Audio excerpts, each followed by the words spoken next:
Maayong adlaw mga bata. Ang atong hisgutan karon mahitungod sa panghupot nga pulingan.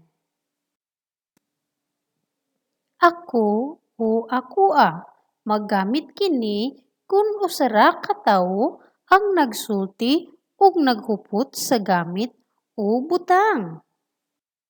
Mga pananglitan. Ako kanang dalag nga si Nina. Kanang si Nina nga iyang gisulob akoa. Ang ato o atoa magamit kini kung duha o daghan nga tawo ang nagsulti ug naghupot sa gamit o butang. Mga pananglitan. Ato kining mga baligya. Kining mga pagkaon atoa. Ang iya o iyaha magamit kung usara ka tawo ang gihisgutan nga naghupot sa butang, sitwasyon o ideya.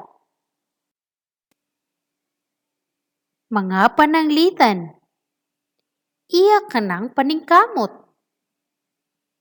Nangayo ko sa iyaha nga tambag. Ang ila o ilaha maggamit kung duha o daghang tawo ang gihisgutan nga naghupot sa butang. Mga pananglitan. Ila ang sudlanan nga dako.